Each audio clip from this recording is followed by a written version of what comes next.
समाशोधन के ऑनलाइन मंच पे आप सभी का हार्दिक अभिनंदन है। जैसे कि मैंने आपसे बोला था कि मैं करंट अफेयर्स लेकर आऊँगा आपके लिए, तो 20 जुलाई के करंट को स्टार्ट करते हैं हम लोग फटाफट। क्लियर है? चलिए, तो पहला प्रश्न क्या कह रहा है कि वर्ष 2025 में संसद का मानसून सत्र प्रारंभ हुआ, तो ये 21 जुलाई 2025 यानी आज से ये प्रारंभ हो गया है। ठीक है, चलिए क्वेश्चन नंबर 2। क्वेश्चन नंबर 2 को आप टिक कर दीजिए, क्योंकि इसमें कथन कोर्ट के द्वारा बोला गया है, और इस तरह के कथन जब कोर्ट के द्वारा बोले जाते हैं या किसी ऐसे वरिष्ठ व्यक्ति के द्वारा बोले जाते हैं, माननीय के द्वारा बोले जाते हैं, तो इंपॉर्टेंट हो जाते हैं। ठीक है, तो मैं इसको पहले ही टिक कर दे रहा हूँ, फिर मैं पढ़ता हूँ। देखिए, ईडी यानी इन्फोर्समेंट डायरेक्टर, प्रवर्तन निदेशालय कोई ड्रोन नहीं है, कोई ड्रोन नहीं है जो अपनी इच्छा से हमला कर दे, और ना ही वह कोई सुपर कॉप है जो उसके संज्ञान में आने वाली हर चीज की जांच करे। यह टिप्पणी किस खंडपीठ के द्वारा की गई है? तो ये की गई है न्यायमूर्ति एम.एस. रमेश और न्यायमूर्ति वी. लक्ष्मी नारायण की खंडपीठ ने की है, जो कि किस कोर्ट से संबंधित है? मद्रास हाई कोर्ट से। ठीक है, तो मोस्ट इंपॉर्टेंट है, ये कथन कहीं पे भी पूछ लेंगे आपसे। ठीक है, चलिए आते हैं नेक्स्ट में। नोट पॉइंट क्या कह रहा है? यह टिप्पणी आर.के.एम. पावर जेन प्राइवेट लिमिटेड की याचिका पर सुनवाई करते हुए की गई। ठीक है, चलिए विशेष देख लेते हैं इसमें। विशेष में पूरा लॉ है एक, तो उसको देखना पड़ेगा हम लोग को। देखिए, पीठ ने पीएमएलए की धारा 66 खंड 2 का सावधानी पूर्वक अध्ययन करते हुए, ये मनी लॉन्ड्रिंग एक्ट है, पार्लियामेंट मनी लॉन्ड्रिंग एक्ट। ठीक है, मनी लॉन्ड्रिंग एक्ट। ठीक है, चलिए पार्लियामेंट्री मनी लॉन्ड्रिंग एक्ट की धारा 66 खंड 2 66 क्लॉज 2 का सावधानी पूर्वक अध्ययन करते हुए कहा कि यदि जांच के दौरान ईडी को कानून के अन्य प्रावधानों के उल्लंघन का पता चलता है, तो वह उन अपराधों की जांच नहीं कर सकता। ठीक है, जैसे मान लीजिए कोई जांच कर रहा है और उसमें कोई और भी उल्लंघन दिख रहा है, तो उसकी वो जांच नहीं करेगा। ठीक है, ईडी को उचित एजेंसी को सूचित करना होता है। ईडी को तब क्या करना है? किसी उचित एजेंसी को सूचित करना है, जिससे उस अपराध की जांच करने का कानूनी अधिकार हो। पीठ का कहना है कि अगर वह एजेंसी ईडी से सूचना मिलने पर जांच शुरू करती है और शिकायत दर्ज करती है, तो निश्चित रूप से प्रवर्तन निदेशालय ईडी उन पहलुओं की जांच कर सकता है, बशर्ते कि अपराध से आय अर्जित हो। ईडी स्वतः संज्ञान लेकर जांच आगे नहीं बढ़ा सकता। ठीक है, तो ये ध्यान रखिएगा, बहुत कहते हैं कि गजब का मजबूत जजमेंट दे दिया है। तो इसमें कभी भी क्वेश्चन पेपर में इस तरह आता है, आ सकता है, आप तैयार रहें इसके लिए। ठीक है, चलिए आते हैं नेक्स्ट में। क्वेश्चन नंबर 3, WCL यानी विश्व लीजेंड्स चैंपियनशिप, जो कि भारत और पाकिस्तान के वेटरन खिलाड़ियों के बीच 20 जुलाई 2025 को होने वाला था, उसे रद्द कर दिया गया है। यह किस स्थान पर होने जा रहा था? तो ये बर्मिंघम में होने जा रहा था। ठीक है, नोट पढ़ लेते हैं क्यों रद्द किया गया। देखिए, पहलगांव में अप्रैल में हुए आतंकवादी हमले का हवाला देकर शिखर धवन समेत कई भारतीय खिलाड़ियों के खेलने से इनकार करने के कारण ये मैच क्या हो गया? रद्द हो गया। ठीक है, नेक्स्ट नोट पॉइंट जो किसी से संबंधित है, बॉलीवुड अभिनेता अजय देवगन इस चैंपियनशिप के सह मालिक है। ठीक है, ध्यान रखिएगा। नेक्स्ट, WCL का फाइनल मुकाबला कब होगा? 2 अगस्त 2025 को खेला जाएगा। नेक्स्ट, विश्व कप विजेता Yuvraj Singh India champions team के क्या है? कप्तान है। ठीक है, नेक्स्ट क्वेश्चन नंबर 4, हाल ही में किस न्यायमूर्ति को हटाने के लिए लोकसभा में 100 से अधिक सांसदों ने अपनी सहमति दी है महाभियोग प्रस्ताव लाने हेतु? तो ये न्यायमूर्ति है यशवंत वर्मा। ठीक है, नोट पॉइंट पे चलते हैं। संवैधानिक रूप से न्यायाधीश को हटाने के प्रस्ताव पर लोकसभा में कम से कम 100 और राज्यसभा में कम से कम 50 सांसदों के हस्ताक्षर होने चाहिए। देखिए, इम्पीचमेंट प्रोसेस है। ठीक है, महाभियोग, तो महाभियोग के लिए क्या होता है? एक संकल्प पत्र लाना होता है। तो चाहे तो आप लोकसभा से इस प्रक्रिया को स्टार्ट करें, चाहे राज्यसभा से करें। ठीक है, तो लोकसभा से लाए हैं तो कितने? 100 चाहिए होते हैं हमें सांसद जो ये स्वीकृति दें, और अगर राज्यसभा में है तो 50। ठीक है, ये ध्यान रखिएगा। ठीक है, कॉन्स्टिट्यूशन का टच है इसमें। चलिए क्वेश्चन नंबर 5 में आते हैं। दुनिया के सबसे उम्रदराज मैराथन धावक का हाल ही में निधन हुआ, वह कौन है? तो वह फौजा सिंह है, 114 वर्षीय थे। ठीक है, देखिए ये एक रोड एक्सीडेंट में, ये दुर्घटना में इनका निधन हुआ है। ठीक है, रोड एक्सीडेंट में। चलिए नोट पॉइंट देख लेते हैं। फौजा सिंह जी को टर्बर्ट टॉर्नेडो के नाम से भी जाना जाता था। ठीक है, इसको टिक कर दीजिए, मोस्ट इंपॉर्टेंट है। ठीक है, चलिए आते हैं नेक्स्ट में। एक रिपोर्ट में यह बताया गया कि पिछले 20 साल या वर्ष में चरम मौसम की घटनाओं के कारण कम से कम 75% समय से स्कूल बंद रहे, जिससे 50 लाख या उससे अधिक लोग प्रभावित हुए। या किस रिपोर्ट में बताया गया है? तो देखिए ये बताया गया है यूनेस्को की वैश्विक शिक्षा निगरानी टीम, जलवायु संचार एवं शिक्षा निगरानी एवं मूल्यांकन परियोजना और कनाडा के सस्केचुआन विश्वविद्यालय द्वारा संकलित रिपोर्ट में ऐसा बताया गया है। ठीक है, चलिए नोट पॉइंट देख लेते हैं।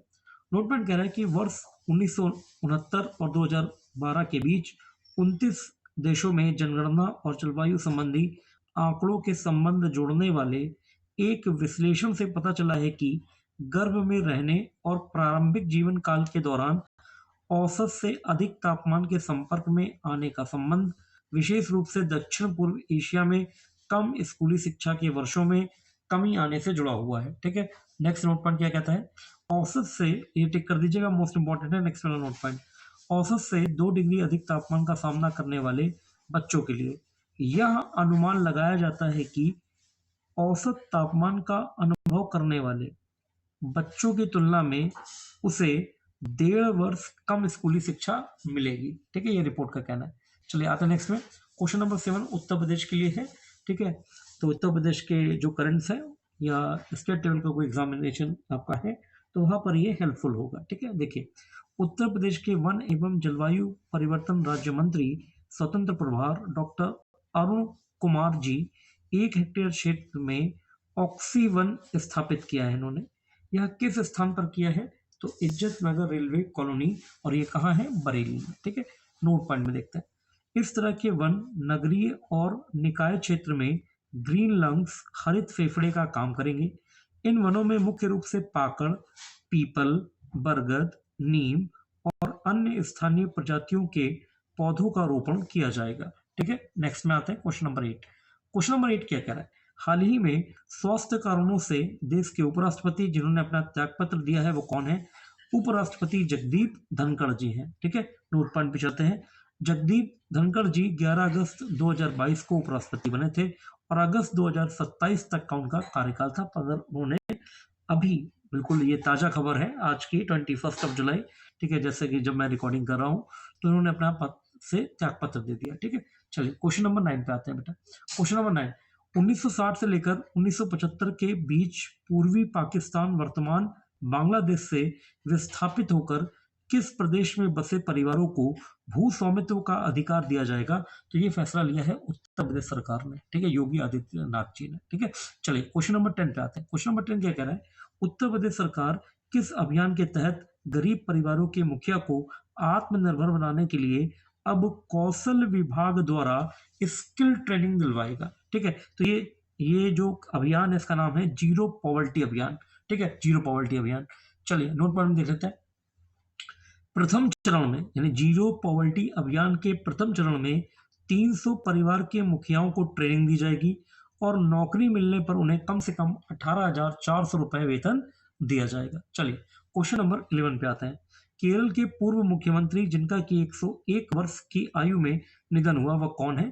तो ये है वेल्लिकाथू संकरन अच्युतानंद, सीपीआईएम के वरिष्ठ नेता भी थे। ठीक है, चलिए क्वेश्चन नंबर 12 में आते हैं। क्वेश्चन नंबर 12 में क्या कह रहा है कि म्यूचुअल फंड बिजनेस शुरू करने वाली देश की प्रथम महिला कौन बनी? तो ये बनी मधु लुनावत। ठीक है, नोट पॉइंट में देख लेते हैं। पेंटोमैथ समूह के निवेश वाली द वेल्थ कंपनी भारत का पहला फंड हाउस है जिसे एक महिला ने क्या किया है? शुरू किया। नाम क्या है इनका? मधु लुनावत। ठीक है, अच्छा एक बात यहाँ पे मैं बता दूं, म्यूचुअल फंड क्या होता है? देखिए ये इस तरह से काम करता है कि मतलब बहुत जो मध्यम लोअर मिडिल क्लास फैमिली मान लीजिए। ठीक है, ठीक है, तो भाई उनके पास पैसे इतने नहीं हो पा रहे हैं कि वो बड़ा एक फंड लेकर इन्वेस्टमेंट करें, उससे लाभ कमाएं। तो छोटे छोटे पैसे वो देते हैं, छोटे छोटे अमाउंट्स हो सकते हैं, वो 1000 रुपये, 500 रुपये, ठीक है, 100 रुपये भी हो सकता है, कहीं कहीं म्यूचुअल फंड्स में होता है ऐसा। तो उन सभी का पैसा एक म्यूचुअल फंड कंपनी क्या करेगी, या कोई बैंक के थ्रू भी ऐसा हो सकता है, ठीक है, वो कंपनी क्या करेगी, पैसे को इकट्ठा करेगी। जैसे 10 लोगों से इकट्ठा किया 100 तो 1000 रुपये आ गए, फिर उस 1000 रुपये को वो शेयर मार्केट में अलग अलग भागों में तोड़ के लगा देगी। उससे जो मुनाफा होगा वो उन्हें भी देगी और खुद के लिए भी रखेगी। तो इस तरह के इन्वेस्टमेंट प्रोसेस का नाम क्या होता है, या इस तरह के फंड का नाम क्या होता है, म्यूचुअल फंड होता है। ठीक है, चलिए आते हैं नेक्स्ट में, क्वेश्चन नंबर 13 की ओर बढ़ते हैं बेटा।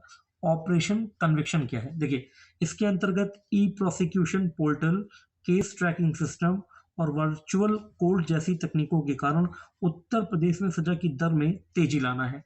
ठीक है, नेक्स्ट में क्वेश्चन नंबर 14, बोस्टन ब्राह्मण। देखो, एक बात ध्यान रखना, कहीं पर भी कोई कंट्रोवर्सी हो, कैसी भी कंट्रोवर्सी हो, उसमें अगर कोई विशेष शब्द आ गया है तो फिर वो पेपर में पूछा जा सकता है। तो ऐसा ही एक विशेष शब्द सामने आया मेरे, बोस्टन ब्राह्मण शब्द क्या है? तो देखिए, क्या ये क्या है वो यार देख लीजिए।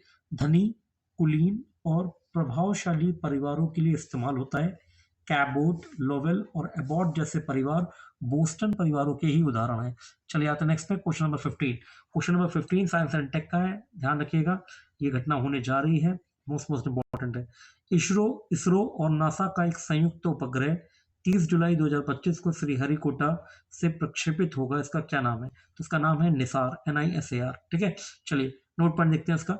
यह नासा के एल बैंड और इसरो के S बैंड रडार लगे हुए हैं, जो जमीन, बर्फ, जंगल और समुद्र की निगरानी करेंगे। साथ ही के बाद most most most most important, साथ ही मैं अंडरलाइन कर रहा हूं, आप भी करो, साथ ही 12 दिन में पूरी पृथ्वी का स्कैन करेगा और किसानों से लेकर आपदा प्रबंधन में अहम भूमिका निभाएगा। ठीक है, चलिए, तो ये लॉन्चिंग कब है? 30 जुलाई को। चलिए क्वेश्चन नंबर 16 इसी से संबंधित है। निसार का पूरा नाम क्या है? तो NASA ISRO synthetic aperture radar. मैं फिर से पढ़ देता हूँ, मोस्ट मोस्ट इंपॉर्टेंट है। ठीक है, ध्यान रखना। ठीक है, ये फुल फॉर्म्स भी आ जाते हैं एग्जाम में, तो जो करंट टॉपिक हो सकता है कई बार उसी से दे दें। तो देखिए, ये मैं पहले तो मैं मोस्ट इंपॉर्टेंट लिख दूँ ना, तो कि आप बिल्कुल अच्छे से ध्यान रखिएगा इसको। ठीक है, NASA ISRO synthetic aperture radar. ठीक है, चलिए आते हैं नेक्स्ट में, क्वेश्चन नंबर 17 की ओर बढ़ते हैं। क्वेश्चन नंबर 17 कह रहा है, प्रशांत महासागर में स्थित एक छोटा सा द्वीपीय देश जलवायु परिवर्तन की समस्या झेल रहा है और इसकी पूरी आबादी डूबने के कगार पे है। या देश कौन सा है? तो ये देश है तुवालू। ठीक है, नोट पॉइंट में देखते हैं। दुनिया का पहला सुनियोजित राष्ट्रीय पलायन प्रारंभ हुआ है, कहां से? तुवालू से। 16 जून से प्रारंभ हो गया है। वीजा आवेदन 5000 से अधिक लोगों ने किया है, कहाँ? ऑस्ट्रेलिया के लिए। ठीक है, पंजीकृत करवाया अपने आप को कि भैया अब यहाँ पे तो जगह है नहीं, रहने की, तो कहाँ जा रहा है वो? ऑस्ट्रेलिया। ठीक है, वीजा पर पंजीकरण करवाया इसलिए। चलिए क्वेश्चन नंबर 18, अमेरिकी सेना ने गैजेट नाम का पहला परमाणु बम परीक्षण किया, जिसे ट्रिनिटी टेस्ट भी कहा जाता है। कब किया था ये? 16 जुलाई 1945 को, न्यू मैक्सिको, अमेरिका के रेगिस्तान में, जिससे एक दुर्लभ क्वासी क्रिस्टल मिला। उसका क्या नाम है?